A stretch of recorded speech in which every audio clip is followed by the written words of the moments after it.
তো ওরকমভাবে স্নান করে আমরা,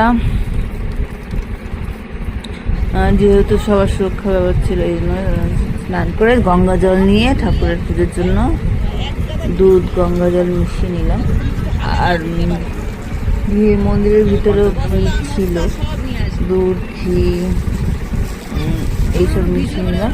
আর মন্দিরের ভিতরেও ভিড় ছিল, যেহেতু ঠেলে স্নান করে আসছিল যারা, তারা সবাই স্নান করে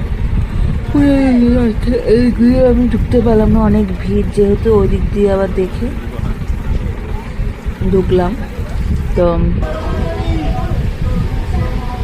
এই যে একে একে সবাই পুজো দিচ্ছিল, তার সঙ্গে আমিও ছিলাম।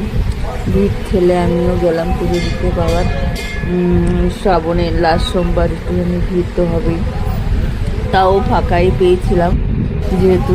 আর ঠাকুরমশাই মন্ত্র জপ করছিলাম, সেখানে পুজো দিয়ে দিচ্ছিলাম, দিয়ে পুজো দিয়ে বেরিয়ে আসলাম। আবার বাইরে ওখানে আবার জল ছিল, জড়িয়ে সবাই ভালো করে পুজো দিচ্ছিল। আর বাইরে নন্দীশ মহারাজের পুজো দিচ্ছিলাম। পুজো দিয়ে ওকে স্নান করেছিলাম দুধ গঙ্গা জল দিয়ে। আর মন্দিরের ভিতরে মন্ত্রপাঠ হচ্ছিল, তাই আমি আর ঢুকলাম না ভিড়ের জন্য। আর বাইরে বসেই পুজোর অঞ্জলি দিয়ে বেরিয়ে আসলাম। তা ঠাকুর যখন ডাকে সবারই ঠিক রাস্তা মতন বেরিয়ে যেতেই হবে, যতই বাধা থাকুক বা বিপত্তি থাকুক। তো সব বাধা বিপত্তি পেরিয়ে তার পুজোতে চলে গেলাম, পুজো দিতে। তো সেই দিনটা সকাল থেকে এরকমভাবেই কাটলো, বাড়িতে পুজো দিয়ে বাইরে পুজো দিয়ে ভগবানের দর্শন করে আমাদের দিনটা ভালোই কাটলো সেদিনকার, খুব ভালো। আর কি বলবো, যেহেতু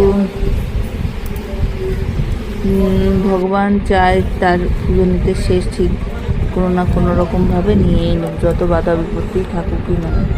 এই যে মন্দির পরিদর্শন করো, আবার একটু নমস্কার করে আমি বেরিয়ে ওখান থেকে আমরা রওনা দিলাম। এই যে দেখো মন্দিরের পাশে এই যে বর্মশাই রেনকোট পরে দাঁড়িয়ে রয়েছে, পাশে সব ভিড়। আর বৃষ্টির জন্য খুবই অসুবিধা হচ্ছিল। এই যে ভোলা মহেশ্বর সব বাঘ টাক নিয়ে ভোলা মহেশ্বরকে নিয়ে এসেছিল, গেলবারও এরকম দেখেছিলাম আমি মন্দিরের সামনে সব ঠাকুরকে নিয়ে এসেছিল সে সাজিয়ে, যেহেতু বৃষ্টির কারণে এইসব